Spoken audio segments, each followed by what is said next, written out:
एक बार की बात है, शंकर नगर में एक मोहन नाम का बिरयानी वाला रहता था। वो बहुत ही स्वादिष्ट और गर्मा गर्म बिरयानी बनाता था। उसकी बिरयानी दूर दूर तक मशहूर थी और उसकी दुकान पर हरदम भीड़ रहा करती थी। एक बार रात में मोहन की दुकान पर, अरे मोहन भैया, क्या बिरयानी बनाते हो यार तुम। मन करता है बिरयानी के साथ साथ थाली भी खा जाऊं। अरे नन्हे भैया, लेट खाओगे तो सुबह दिक्कत होगी टॉयलेट में। आप सिर्फ बिरयानी ही खाओ। नन्हे और मोहन की बात वहीं खड़ी चुड़ैल सुन रही होती है। अच्छा, तो ये भीड़ बिरयानी के लिए है, क्यों ना मैं भी खाऊं बिरयानी जाकर। ऐसा कहकर चुड़ैल रूप बदल कर मोहन की दुकान पर जाती है और बिरयानी खाकर आ जाती है। अरे वाह, सही में बहुत ही बढ़िया और स्वादिष्ट बिरयानी है, मजा ही आ गया। इतना स्वाद तो मुझे तब भी नहीं मिला जब मैं जिंदा थी। ऐसा कहकर चुड़ैल वहाँ से चली जाती है और मोहन भी अपनी दुकान बंद करके अपने घर पर चला जाता है। लेकिन भुक्खड़ चुड़ैल को रात में फिर से बिरयानी खाने का मन कर जाता है। अरे यार, ये बिरयानी खाने का मन फिर से क्यों कर रहा है? क्या करूं? एक काम करती हूँ, उस मोहन नाम के बिरयानी वाले के यहाँ से खाकर आ जाती हूँ। चुड़ैल बिरयानी के लालच में मोहन के घर पर पहुँचती है। वहाँ मोहन और मोहन की पत्नी रज्जो बिरयानी खा रहे होते हैं। वैसे एक बात बोलूं पिंकी के पापा, तुमको मर्द नहीं औरत बनना चाहिए था। क्या मस्त खाना बनाते हो। रज्जो की बात सुनकर मोहन हंसते हुए कहता है। अरे मेरी रज्जो डार्लिंग, इस घर की मर्द तो तुम ही हो। चलो तुम खाओ, मैं जरा बाहर घूम कर आता हूँ। ऐसा कहकर मोहन वहाँ से चला जाता है। चुड़ैल घर के अंदर घुस जाती है और रज्जो के अंदर समा जाती है। रज्जो की आंखें डरावनी और लाल लाल हो जाती हैं। इस रज्जो के शरीर में रहूंगी तो रोज बिरयानी खाने को मिलेगी, मुझे मजा ही आ जाएगा। फिर चुड़ैल रज्जो के शरीर में घुसकर सारी बिरयानी खा जाती है। उसके बाद तो रज्जो मोहन से हर रोज बिरयानी पकवाती और रोज खाती।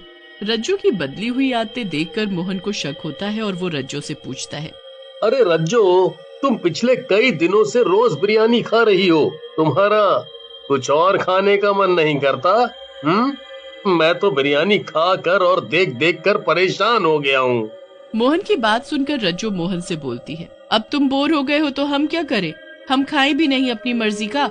जब तक मेरा मन है मैं बिरयानी खाऊंगी, समझे? अब जाओ अपना काम करो। रज्जो मोहन को डांट कर वहाँ से चली जाती है।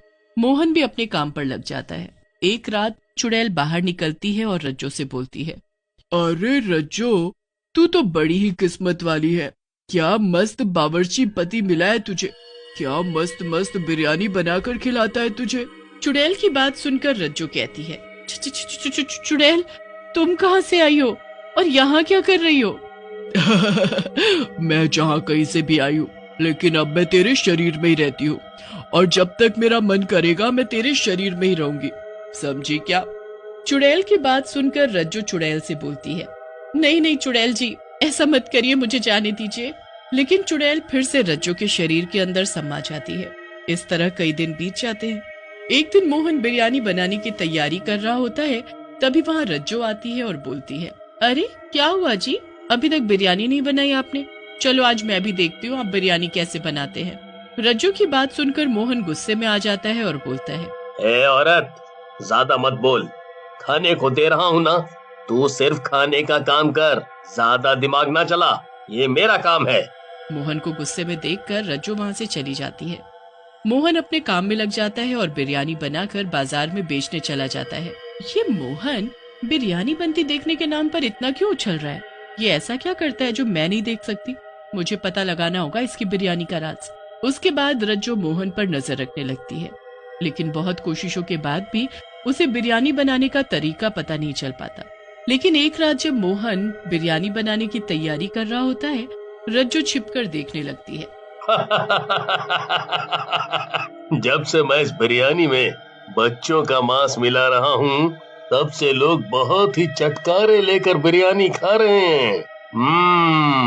अगर ऐसा ही रहा तो मैं बहुत जल्द इस शहर का सबसे अमीर आदमी बन जाऊंगा।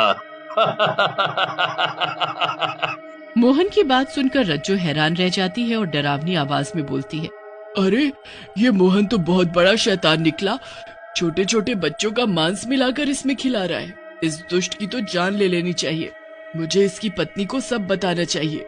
ऐसा कहकर चुड़ैल रज्जो के शरीर से बाहर आ जाती है और रज्जो को मोहन के बारे में सब बताने लगती है, जिसे सुनकर रज्जो हंसने लगती है और बोलती है, चुड़ैल की बच्ची, ये सब मैं जानती हूँ। मोहन ये सब कुछ मेरे कहने पर ही तो कर रहा है। रज्जो की बात सुनकर चुड़ैल हैरान रह जाती है और गुस्से में बोलती है, क्या तुम दोनों इंसान कहलाने के लायक नहीं हो? तुम छोटे छोटे बच्चों को मार रहे हो, ये गलत है। मैं तुम दोनों को मार डालूंगी। लेकिन चुड़ैल जैसे ही रज्जो को मारने की कोशिश करती है, चुड़ैल रज्जो के आर पार निकल जाती है। चुड़ैल, तू मुझे नहीं मार सकती क्योंकि मैं पहले से ही मरी हुई हूँ। मेरे पति इंसानी बच्चों की बलि दे रहे हैं ताकि मैं जिंदा हो सकूं। रज्जो की बात सुनकर चुड़ैल गुस्से में बोलती है, तुम दोनों पागल हो गए हो, कहीं इंसान की बलि देने से भी कोई अमर हुआ है? चुड़ैल और रज्जो बातें कर ही रहे होते हैं कि तभी वहाँ गांव वाले मशाल लेकर आ जाते हैं और चुड़ैल की तरफ देखते हुए बोलते हैं, दुष्ट चुड़ैल, तो ये तू है जिसने हमारे बच्चों को हमसे छीना। हम तुझे नहीं छोड़ेंगे। गांव वालों की बात सुनकर चुड़ैल बोलती है, नहीं नहीं, मैंने कुछ नहीं किया, ये सब इस मोहन और इसकी मरी हुई पत्नी रज्जो का किया धरा है। तभी वहाँ पर मोहन आ जाता है और बोलता है, देखा देखा भाइयों, मैंने कहा था ना कि ये चुड़ैल आखिरी में हम दोनों पति पत्नी पर ही ये झूठा आरोप लगाएगी। अब तुम गांव वालों की मर्जी है, जैसा करना हो करो। अरे कैसी बात करते हो मोहन भैया, हम नहीं जानते क्या आपको?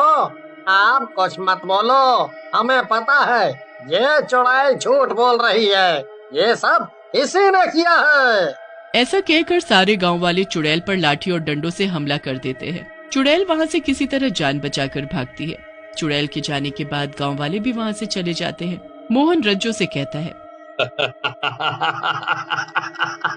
देखा देखा रज्जो डार्लिंग, मेरी प्लानिंग। अब ये गांव वाले हमेशा उस चुड़ैल को ही बच्चों का कातिल मानेंगे और हम अपना काम करते रहेंगे। मान गए मोहन, तुम्हारा दिमाग तो चाचा चौधरी से भी तेज चलता है। उधर चुड़ैल जंगल में चली जाती है। ये गांव वाले तो मुझे अपना दुश्मन मानकर बैठे हैं, जबकि मैंने कभी किसी इंसान की जान नहीं ली। मैं क्या करूं? चुड़ैल सोच में पड़ी थी, तभी उसे एक साधु बाबा तपस्या में लीन दिखते हैं। ये बाबा बहुत ही पहुंचे हुए लग रहे हैं, क्यों ना उनसे इस बारे में बात करूं, शायद यही कोई रास्ता निकाल पाए। फिर चुड़ैल बाबा के उठने के इंतजार में उनके पैरों के पास बैठ जाती है। थोड़ी देर बाद जब बाबा की आंख खुलती है, बेटी तुम यहाँ? क्या हुआ?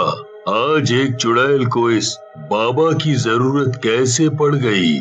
बाबा की बात सुनकर चुड़ैल कहती है, बाबा मुझे अपने लिए आपकी जरूरत नहीं है, बल्कि इस गांव के बच्चों की रक्षा के लिए आपकी जरूरत है।